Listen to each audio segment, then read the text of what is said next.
일지에 보니까 이 말이 내 스승이 지금은 너무 뜨겁잖아. 그러니까 식어질 때 그 문제가 확실히 보이니까 좀 기다려라. 이렇게 딱 글을 쓴 게 굉장히 와닿아서. 그 말을 들었을 때는 저한테 굉장히 인상적이었어요. 그때 저의 문제점을 정확히 짚으셨고 그건 아마 저만의 문제가 아니라 그 뜨거운 청춘한테, 청춘 예술가한테 적용될 수 있는 말인 것 같아요. 맞아요. 맞아요. 근데 제가 그 말을 썼던 그 작품이 윤지영 작가의 작품이었는데 또 어떤 인연으로 알게 됐고 제 후배 작가죠. 네, 그렇죠. 한번 가르치기도 했었고 근데 지금 그 친구도 굉장히 뜨겁거든요.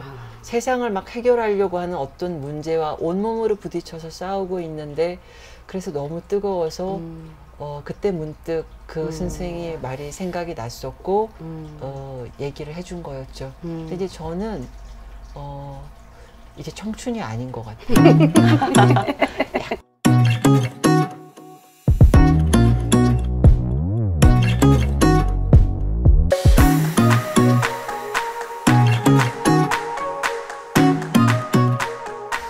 사랑합니다. 제가 김영하 작가를.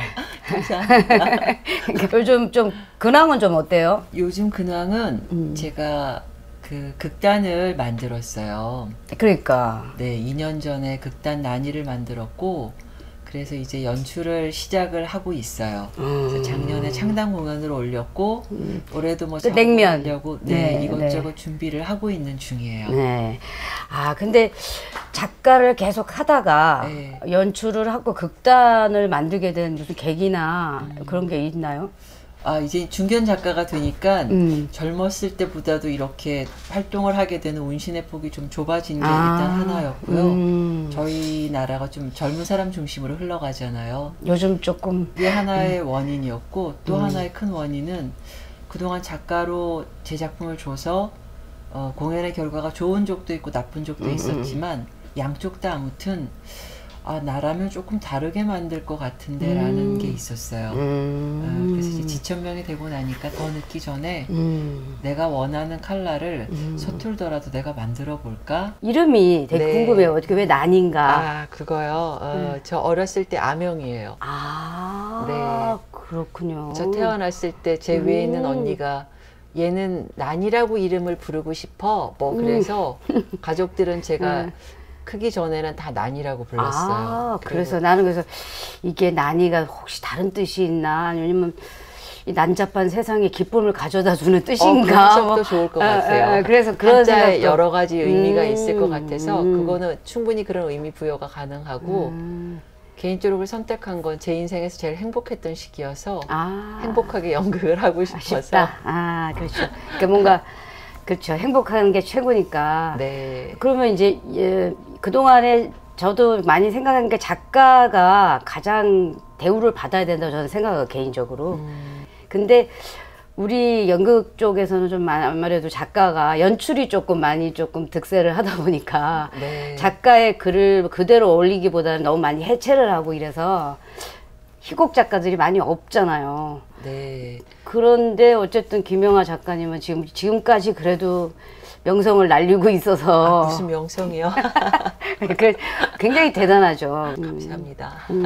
근데 이제 제 생각에 작가가 좀 어렵긴 한 것 같아요. 왜냐하면 아무것도 없는 상태에서 뭘 만들어내기 때문에 작가가 어렵고 좀 예민할 수밖에 없고 그런데 또 이제 극단 대표가 되고 연출을 해보니까 또 연극을 제작하는 데는 굉장히 여러 명을 꾸리고 뭘 움직여야 돼서 또 사람을 다스려야 되니까 네, 그 어려움이 또 있더라고요. 그래서 제작의 중심이 연출 중심으로 흘러갈 수밖에 없겠구나 라는 이해는 이제 최근에 조금씩 하고 있죠. 저랑 건 비슷하네요. 저도 배우하다가 연출을 하니까 네. 전국에 있는 아니 좀 세상에 있는 모든 연출을 내가 일단은 존경하겠다 이렇게 처음에 그런 네. 마음을 뭐 그 정도로 힘들더라고요. 네, 그러니까 나 혼자 작업하는 거는 나 하나 잘해내는 거는 상관이 없는데 누군가를 다스린다라는 게 그게 참 힘든 것 같아요. 조절하고 조율하고 그렇죠. 뭐 설득도 하고 그게 어려웠어요. 그리고 또 내가 원하는 어떤 그림대로 또 뭔가 요구를 해서 또 설득하는 게 또 힘들었겠죠 아무래도. 네. 그 단원은 도대체 몇 명이나 되시나요? 저는 단원은 운영 안 하고 있어요. 그러니까 제가 일찍 극단을 만들었으면 단원을 뽑았을 것 같은데 제가 좀 늦게 시작했잖아요. 단원을 키우는 것보다는 제가 원하는 연극을 하는 것이 더 방점이고요. 대신에 앙상블이 중요하기 때문에 그 외부 단원들을 섭외해서 맞으면 그들과 계속 같이 가는 식으로 운영하면서 앙상블을 유지하려고 하고 있어요. 아, 그렇구나. 서로 뜻이 맞는 사람들끼리 이제 한 사람씩 모이다 보면 두 번, 세 번도 하게 되고 이렇게. 네. 근데 이제 그들의 시간을 다 조절해야 되니까 요새 막 갈등해요. 단원 뽑을까? 그렇죠. 근데 아직은 버티고 있어요. 일장일단이 있는 것 같아요, 진짜. 네. 저는 김병하 작가가 어쨌든 그 80년대에 잠깐 이제 글리 얘기로 좀 돌아가면 굉장히 뭐 내용 자체가 그 새들도 그 시대 얘기고 돌라도 그 시대 얘기인데 제가 작가로 등단했던 시기가 30대 초반이니까요. 그리고 이제 그 무렵부터 막 준비해서 작품을 썼었고 그러니까 제 인생의 경험이 풍부하지 않았겠죠. 제 인생의 가장 강렬한 경험은 아마 20대 때였는데 그 20대가 80년이라는 시대였었고 뭐 시대의 아픔과 연극반에서 그 예민하게 예술과 시대에 대해서 갈팡질팡하고 고민했었던 386적 정체성 후배들이 들으면 굉장히 싫어하겠지만 전 좋아합니다. 네. 이해하고요. 아무래도 그게 이제 가장 농축되어서 작품으로 나왔던 게 새들은과 돌날 뭐 그런 거였던 것 같아요. 나도 아무래도 386 세대다 보니까 그 작품들이 가장 많이 와닿았던 것 같아요. 네. 근데 제가 이제 그 희곡을 읽으면서 좀 궁금한 게 네. 그 왜 그 새들도 희수라는 인물이 뭔가 그 게이의 어떤 또 아픔을 또 트라우마를 가지고 있고 또 돌날에서도 또 이렇게 여성들의 어떤 그런 문제점을 이제 집어넣었잖아요. 그 시대의 아픔을 좀 더 극으로 가기 위해서 그런 엎친 데 덮친 인물들이 나온 건지 그런 것들이 되게 궁금해요. 더 답답한 상황을 만들기 위했던 아니요, 건지. 그건 아닌 것 같고 제가 이제 작품을 발표했던 시기는 90년대니까 이제 동구가 몰락하면서 베를린 장벽이 무너졌으니까요. 냉전 구도가 아직도 북한이 남아있긴 하지만 제가 보는데 냉전 구도는 허물어지고 있다라는 생각을 했었어요. 더 이상 이 냉전 구도로 뭔가 억압을 하는 시대는 이제 서서히 석양이라고 생각을 했었고 그렇다면 그럼에도 남아있는 억압은 뭘까 생각을 해보니까 성이었던 것 같아요. 네, 네. 그래서 그리고 제가 80년대 이렇게 대학을 보면 뭔가 이렇게 민주주의, 정치해방을 부르짖음에도 불구하고 굉장히 남존 여비가 운동권에서도 남아있어서 그걸 볼 때마다 참 이상하고 괴물 같았었거든요. 이대 출신이면 더 이상했을 거예요. 맞아요. 이런 가부장주의와 어떤 그 성적인 이 위계 이런 거는 아직도 남아있다. 그래서 그거를 넣었던 게 희수였던 것 같고 뭐 돌날의 경주였던 것 같고 그렇게 이제 좀 넣기도 했었고요. 돌이켜보면 그 시기에 그런 외국 작품들이 좀 들어왔었어요. 그런 영향도 없잖아 있었다. 그러니까 우리가 알고 있었던 세계하고 다른 세계의 문호가 열리면서 뭐 카페 바그다드랄지 패왕별이랄지 그런 게 굉장히 저희들의 감각과 감수성을 확 열게 한 거죠. 그래도 어쨌든 저는 참 글 쓰는 사람이 정말 멋있다고 생각하는 사람 중에 하나라. 네. 도대체 그걸 쓸 때는 어떤 식으로 영감을 얻는지. 뭐 그냥 얼마나 오래 앉아서 버티는가가 좋은 글을 만드는 기준이라고 생각하는데 막 영감이 샘솟는 스타일은 아니에요. 겸손하시다. 아니 진짜 그래요. 열망하고 쓰고 싶고 작가에 대한 어떤 허영심, 욕망 이제 그런 허영심을 갖고 싶어서 쓰는데 그게 어떤 수준까지 나오기 위해서 그 오래 앉아 있고 좌절하고 그 시간을 버티는 거죠. 얼마 전에도 여행 갔다 왔잖아요. 난 그래서 영감을 좀 얻으려고 뭔가 충전하러 가는 거 아닌가 이렇게 생각을 해서 내가 물어본 건데 사실은 저 겁이 많아서 혼자 여행도 잘 못 가요. 이번에 간 여행도 그 언니들이랑 같이 간 가족 여행이었었고요. 그렇게 대담하게 막 여행 다니면서 글 쓰는 작가들 보면 굉장히 부러워하는 진정 자유로운 영혼이구나. 자유로운 영혼처럼 보이는데 은근히 자유를 또 갈망하지만 또 이렇게 막상 하려면 그렇게 막상 하라면 이렇게 행동하지 못했는데 극단을 차린 건 대단한 용기를 낸 거네요. 그래서 아마 50에 극단을 차린 게 아닐까요? 아, 그렇구나. 그럼 뭐 언니가 이렇게 형제가 어떻게 되는데요? 여자 형제 6, 남자 형 오빠 1명, 일남 육녀예요. 굉장히 정이 많은 가족이네요. 북적거리죠. 아, 그래서 왜 김명아의 글에는 뭔가 정이 뚝뚝 떨어지는 것도 있겠네요. 네, 맞아요. 그런 거 있을 거예요. 그러네요. 제가 약간 생긴 건 깍정인데 시골에 할머니 모시고 되게 고상하게 보여요. 아, 감사합니다. 근데 사실은 할머니 모시고 산 대가족의 막내여가지고 그 옛날 어른들의 정서를 제가 좀 잘 이해하는 편이에요. 아, 그래서 이해가 많이 됐었구나 내가. 네, 할머니가 저를 끼고 어렸을 땐 할머니 방에서 같이 잤었거든요. 아무래도 정을 많이 먹고 크죠. 아, 예, 왜냐면 좀 할머니들은 괜찮다 괜찮다 이렇게 많이 하시니까. 네. 그래서 말 되게 잘 들었던 소녀 같아요. 아니에요. 막내여서 뭐 되게 버릇없고. 그러니까 언니들에게도 많이 사랑을 주고 그렇게 컸나 봐요. 네, 저희 집은 경상도 집안에 아들이 1명 있는 집안이어서 오빠는 좀 왕자였는데 저희는 딸들은 좀 다 험하게 키우거든요. 오히려. 네, 일도 막 시키고. 근데 저는 막내여서 그쵸, 언니들이 많이 배려해줬죠. 많이 업어줬고. 사랑이 아주 가득하게 그렇게 컸네요. 네. 원래 그런 사람이 글을 쓰고 연기를 하면 잘 쓰고 잘 하잖아요. 아, 그런가요? 왜냐면 제가 공연 일지를 페북에서 쭉 봤잖아요. 네. 그래서 이 사람이 얼마나 참 따뜻한 사람인가, 고운 사람인가라는 걸 내가 많이 느꼈거든요. 아, 그래요? 요렇게 하면 조금만 요렇게 했으면 좋았을 걸. 이런 식으로 이제 말을 애둘러서 하는 걸 보고 아, 마음이 참 곱다. 사실은 그건 페북이라는 매체의 특성도 작용을 할 것 같아요. 그래도 페북에서 아주 날카롭게 얘기하는 사람들은 엄청 날카로워요. 아, 그래요? 그 말을 또 뭐 더 세게, 평소보다 더 세게 하는 사람들도 많거든요. 근데 글에서는 그 사람 정서가 묻어나요. 아, 감사합니다. 그래서 아, 마음이 참 곱다 이런 생각 되게 많이 했거든요.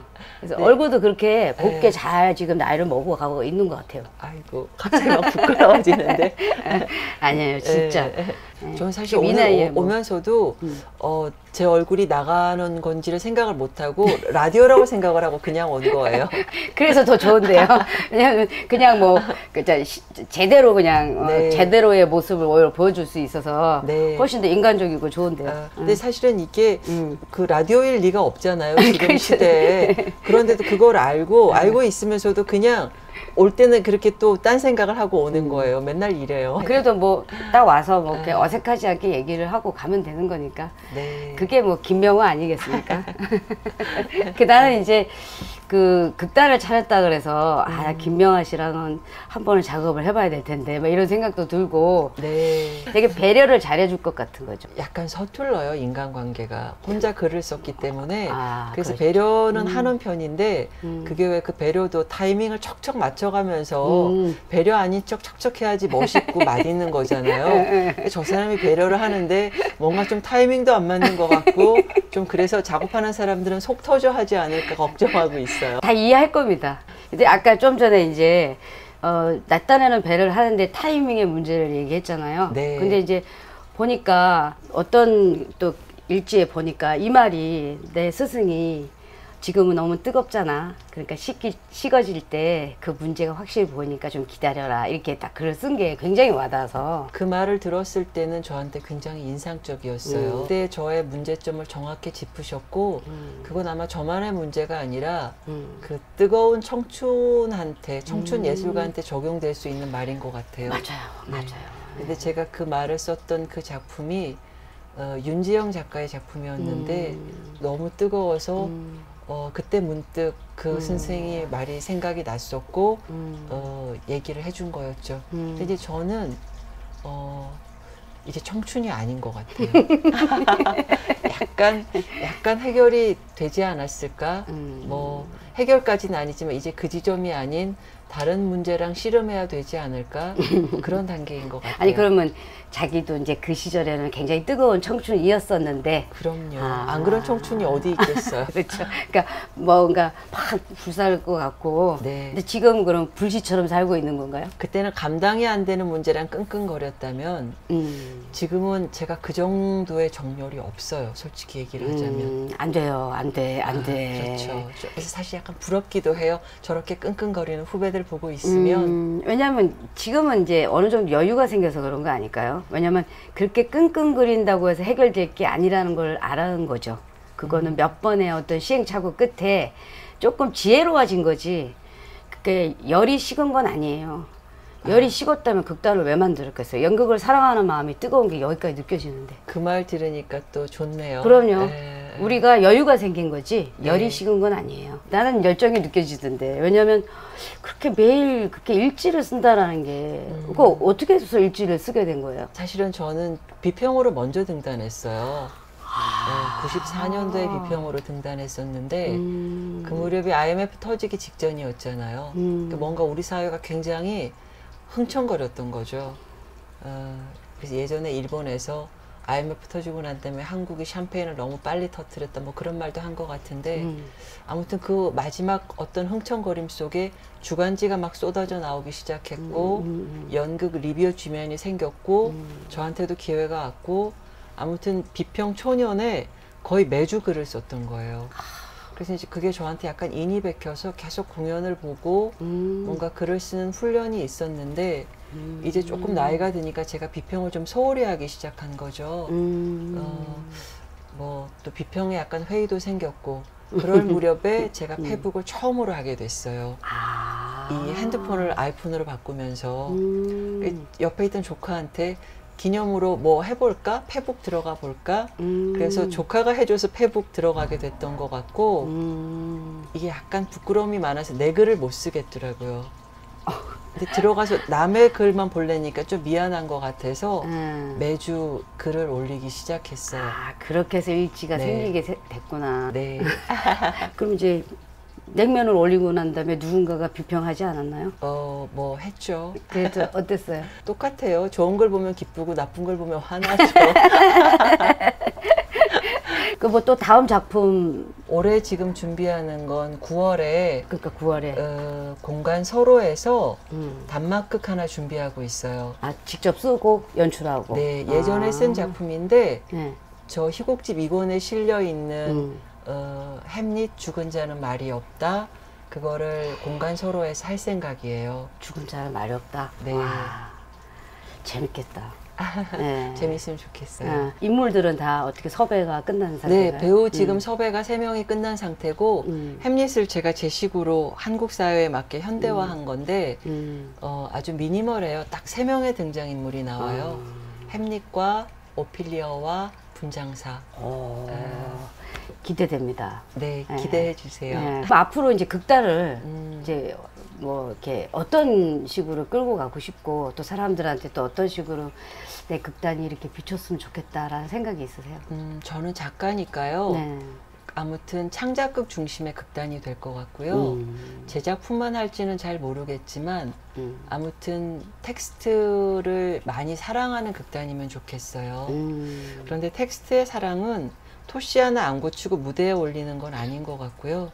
그 텍스트에 내재되어 있는 숨쉬기가 뭘까?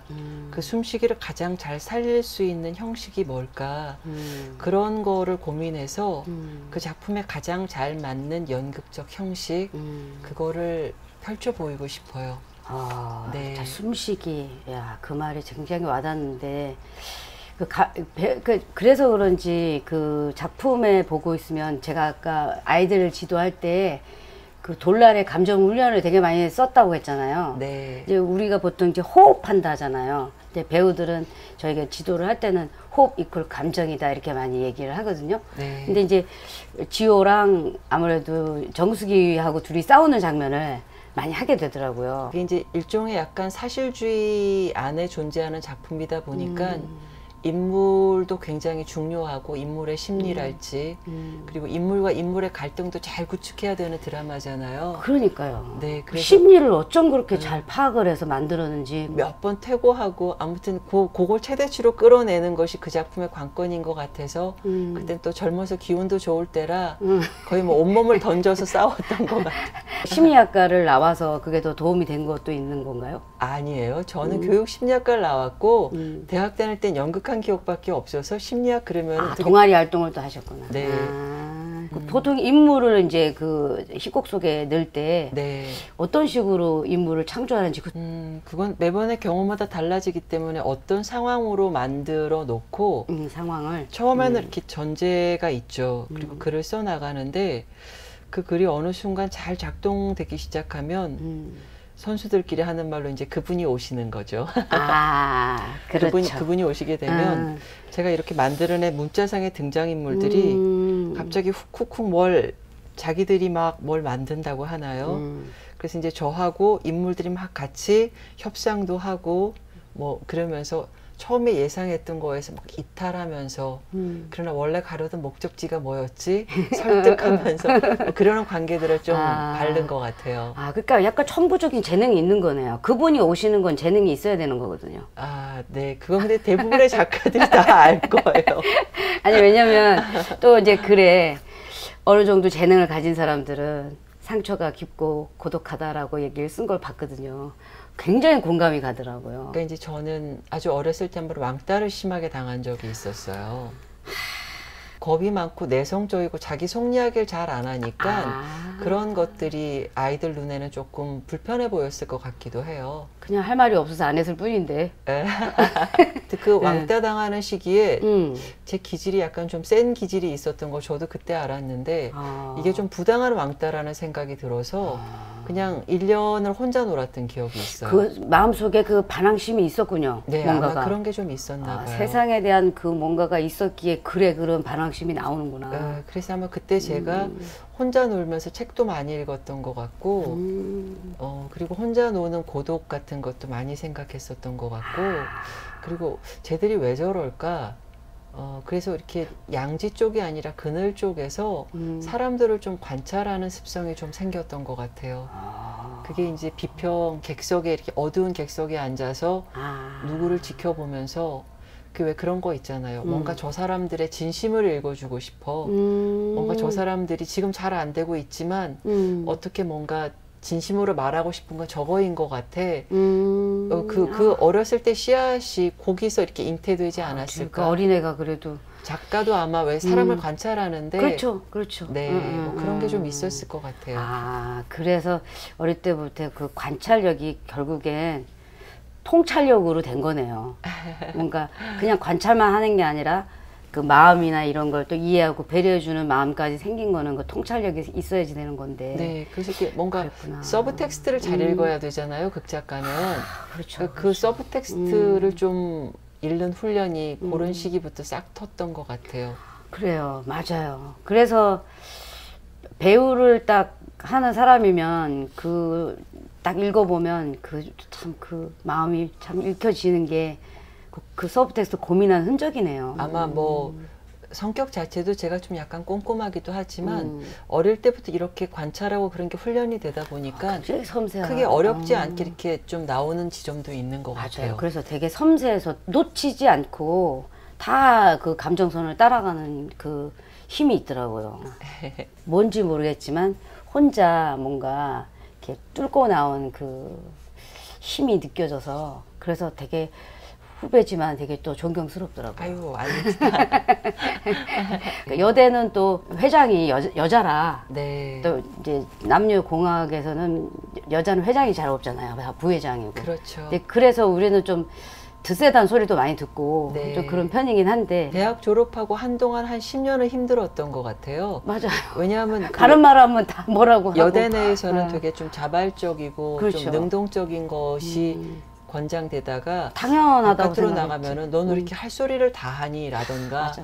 뭐 이런 말들을 많이 들으면서 뭐 까칠하다, 비판적이다. 너무 공감돼. 왜 이렇게 할 말 다 하냐. 사실 네. 할 말만 한 건데도. 한 10년은 좀 힘들었던 것 같아요, 저도. 그래도 뭐 꼿꼿한 자기만의 어떤 자존감이 있었으니까 멋지게 글도 써내고. 아, 뭐 그렇게 잘난 것도 아니고.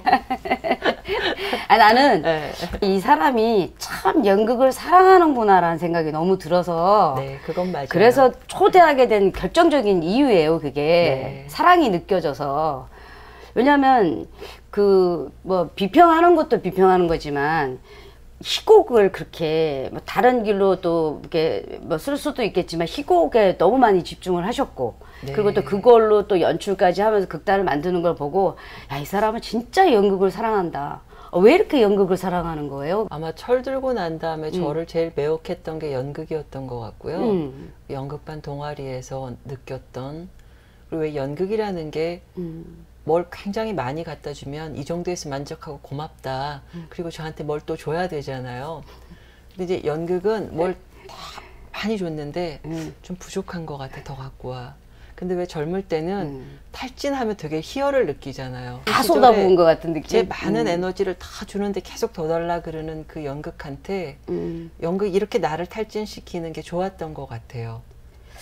뭐 아무튼 그러면서 네. 인생이 딱 연극으로만 주어졌고 그 외의 인생이 저한테는 잘 안 왔고 어쩌다 기회가 와도 타고난 소심함 때문에 어쩐지 그건 변절일 것 같아서 다른 제안을 또 거절하고 그냥 요 안에서만 계속 있었던 거죠. 상처를 받는데도 상처받으면서도 굉장히 뭐랄까요? 못 떠나고 아주 냉정하고 못된 남자를 일편단심 좋아하는 여자처럼. 사실 이제 김영하 작가가 연극을 향해서 일편단심 민들레야로 뭔가 쏟아부었는데도 자꾸 달라 그러니까 뭐지 이게 이 마음이 뭐지 자꾸 더 주고 싶은 이 마음 뭐지 이렇게 해서 따라왔는데 네. 그게 굉장히 연극의 사람과의 작업이라든지 아니면 인물을 창조해낸 그런 사람에 대한 어떤 애정이 너무 깊은 거 아닌가라는 생각도 좀 들어요. 아마 어렸을 때 그 고독했던 어떤 기억 때문에 연극은 왜 한순간 고독하지 않고 되게 북적이는 느낌을 주잖아요. 언제나 축제 같고. 근데 집안은 또 북적북적 했잖아요. 네, 그런데 이제 제가 막내다 보니까 사춘기가 될 무렵엔 언니 오빠들이 다 대학을 간다고 떠났죠. 그래서 어린 시절에 사춘기부터는 혼자 있었던 시간이 많았어요. 그래서 많이 외로움을 많이 타고. 네, 그런데 연극은 그 순간 외롭지 않으니까. 근데 사실 막이 내리고 난 다음에 연극처럼 인간을 고독하게 만드는 거 그럼 너무 공허하죠. 허무해서 다들 이제 술 한잔 마시고 그러는 건데. 속은 거죠. 그래도 그 순간 살았으니까요. 무대에서 아니면 내 작품이 무대 위에서 숨쉬고 있다고 아까 얘기했잖아요.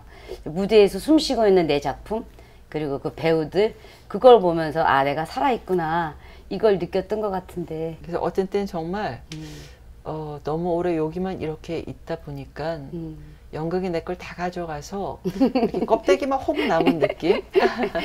이제부터 이제 쏙쏙 이제 제대로 된 이렇게 안성맞춤의 어떤 핵심의 사랑이라든지 그리고 연극으로 인해서 배우들이라든지 또 연출 여러 가지 사람들이 김영하 작가의 마음속으로 쏙쏙 들어온다고요 이제. 아 진짜요? 그럼요. 마치 무녀처럼 그렇죠. 뭔가 신탁을 내리듯이. 그러면서 마음속으로 쏙쏙 들어오면서 이제 또 다른 꽉 참을 느낄 수 있을 거라고 저는 믿어요. 네, 왜냐하면 감사합니다. 사람에 대한 사랑이 이렇게 깊은데 사람이 결국엔 그 사랑을 채워줄 거라고 저는 보거든요. 네. 그 사람에 대한 믿음 때문에 저도 연극을 못 떠나고 있어서 사람을 사랑해서 그래요. 이제 약간 베네병신처럼 이런 감정 표현을 잘 못해요. 아마 그래서 제가 배우를 못하는 것 같은데 한번 해보세요. 그런 걸 좀 이렇게 훅훅 좀 전달해서 사람들을 감동시키면 좋은데 같이 좋아하는 동료들은 작업하는 동료들은 저 사람이 나를 좋아하긴 하는 걸까? 왜 저렇게 말끄러미 들여다만 보고 있지? 그럴 것 같아요. 남의 인생에만 계속 시선을 주고 그리고 관찰하고 뭐 이렇게 그 사람들을 살려내는 작업만 하다 보니까 정작 내 마음은 그 네. 누군가가 알지 못하는 거죠. 근데 그런 마음을 이제 저만 해도 네. 그래서 그게 보이기 시작했으니까요. 하나 둘 김영하의 마음이 읽혀질 거라고 저는 생각합니다. 네, 감사합니다. 왜냐하면 보이거든요. 네. 이쁜 게. 예, 그러니까 다른 사람들도 김명하 씨랑 이제 작업을 같이 하다 보면 아, 저 사람이 바깥으로는 표현하지 못하지만 가슴속에 뜨거운 물결이 일고 있구나 라든지 불덩이가 어느 보이진 않지만 어디가 숨겨져 있을 거야 뭐라든지 그런 것들이 읽혀질 거라고 좀 봐요. 네. 이제 너무 길게 하면 또 힘드실 것 같으니까 작품에 대한 애정 그리고 뭐 작품에 대한 자기만의 어떤 그 갈 길 이런 것들이 있으면 한번 얘기를 해볼까요? 제가 초기에는 이제 능력 없는 사람들이 가방끈이 길잖아요. 연극이 너무 좋은데 연극을 모르니까 공부를 열심히 한 거죠. 그래서 그 아까 돌날이랄지 그런 얘기도 하셨는데 그 작품들 상당 부분은 제가 공부를 하면서 연극이 도대체 뭘까? 정석대로 만드는 건 뭘까? 그런 고민을 하면서 제가 이렇게 전반부를 달렸다면 그 다음엔 아 이제 계속 이렇게 연극에 대한 공부를 쭉 하다 보니까 꼭 문법에 맞춰서 말 안 해도 될 것 같더라고요. 그래서 그냥 다른 지평도 가능하지 않을까?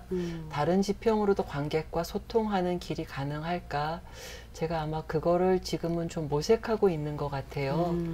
그래서 예전에 돌날 같은 경우에는 사실 사실주의의 틀에 굉장히 맞추면서 약간 그걸 어떻게 흔들어 볼까 정도로 고민했다면 아예 그냥 그런 기준 없이 지금은 제 마음 내키는 대로 한번 써볼까? 뭐 그런 게 있죠. 그래서 지금 이번에 하는 단막극도 사실은 몇 년 전에 쓴 작품인데 그냥 등장인물들이 나와서 혼자 막 떠드는 거예요. 창자 속에 있는 말을 막 내놓는 거죠. 햄릿은 이렇게 길게 쭉 떠들고 햄릿 나가면 이제 오피리아가 나와서 또 막 떠들고 그럼 그들에 대해서 이렇게 무대 분장을 해주는 분장사가 나와서 또 막 떠드는 연극. 또 그 다음에 만들 연극은 어떤 게 될진 모르겠지만 아주 오래 연극 안에 있었기 때문에 그리고 연극을 여전히 사랑하지만 그냥 어떤 이 안에서 이렇게 솟구치는 길을 간혹 가다가 길을 잃고 한참 헤매지만 가보고 싶어요. 그 길도 내 길이 맞고 저 길을 가도 내 길은 맞는 것 같아요. 내가 마음을 정해서 갔기 때문에 그런 거 아닐까 싶어요. 네. 자, 그러면 김명하 작가님의 개인적인 네. 바람? 그냥 연극을 제가 계속 열심히 잘하고 싶고 그놈의 연극은 도대체 뗄래야 뗄 수가 없네. 그냥 개인적인 얘기를 하라 그래도 연극이라 그러고 도대체 그 연극이란 놈은 도대체 김명한테 무슨 짓을 한 거예요 이거? 연극의 또 다른 바람을 생각해 봐야겠다. 아 제가 겁을 안 내고 좀 휙휙 여행을 좀 다닐 수 있는 아까 왜냐면 여행 가고 싶은데 네. 겁이 나서 못 갔다 해서 네. 그런 바람을 얘기할 줄 알았는데 네. 그 연극을 못 버리네 못 떨치고 그러면 그게 좋겠네요. 휙휙 여행을 갈 수 있는 그런 인생의 어떤 일들이 아마 너 혼자 여행 가면 저는 절대로 못 갈 거니까 자 일로 여행 오세요 라는 그런 플랜들이 내 인생에 앞으로 좀 생겨나면 좋겠네요. 그래서 위험하지 않게 잘 다녀올 수 있는 그리고 그러면 작가로서의 바람은 어떤데요? 작가로서의 바람이요. 좋은 작품 쓰고 싶다. 여태까지는 습작이고 이제 정말 좋은 작품을 좀 써보고 싶다. 인생을 이제 제대로 알고 이제 네. 이게 이제 관통하는 그런 작품을 쓰고 싶은 거예요? 쓰고 연출도 제대로 하고 싶다. 그럼 연출을 하면서 제일 어려웠던 건 뭐예요? 갑자기 궁금해서. 빨리 작업하는 사람들한테 길을 알려줘야 되잖아요. 근데 작가로 글을 쓰면은 머릿속에서 수십 개의 계획이 막 세워졌다가 허물어졌다 하거든요. 그러면서 가장 아이디어란 길을 찾는 거죠. 근데 배우들을 보면서 그러고 있는 거죠. 저게 절로 움직이면 맞을까? 일로 해야 되지 않을까? 그래서 제가 굉장히 결정을 늦게 내려요. 이렇게 관찰만 하고 있어요, 그들을. 이렇게 한번 해보실래요? 그럼 저렇게도 한번 해보실래요? 배우들이 어느 순간 확 화가 나는 거죠. 사실 좋은 연출인데. 그런가요? 왜냐하면 배우가 자기가 그 작품을 만나서 자유롭게 생각할 수 있게끔 이렇게 널널하게 풀어놓는 게 단 내가 정해놓은 어떤 그래도 글을 써놨다라는 그 자체가 경계이기 때문에 그걸 벗어나지 않을 정도에서만 컨트롤해주지 그냥 풀어 헤쳐놓는 연출이 전 좋은 연출이라고 생각하거든요. 근데 겪어보니까 그래도 조금 일찍 컨트롤 해줘야겠더라고요. 너무 화를 내서. 이제 연습 기간이라는 게 정해져 있기도 하고 하니까 네. 배우들은 불안한 감이 없잖아 있겠죠.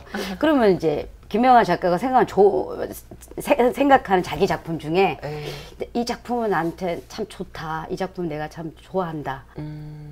지금은 일단 제가 햄릿 죽은 자는 말이 없다 눈앞에 두고 있기 때문에 그 작품에는 안 보여요. 그 작품.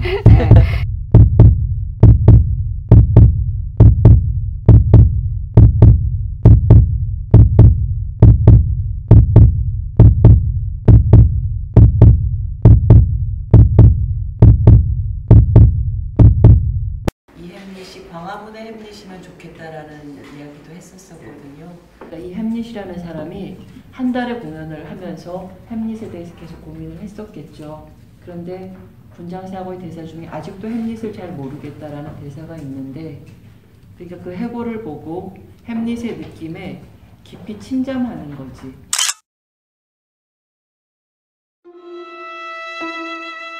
나는 공산당이 싫어요! 아가리가 치서도 외치지 않으면 맞아주고 또 어느새 피 끓는 자유와 정의로 민주주의를 누려라.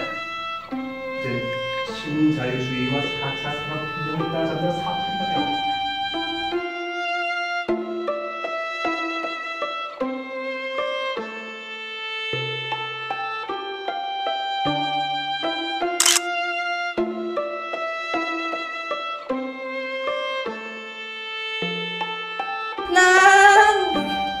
내 드레스가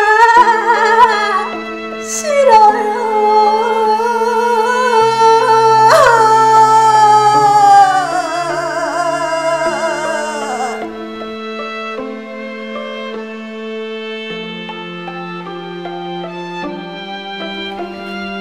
대통령님,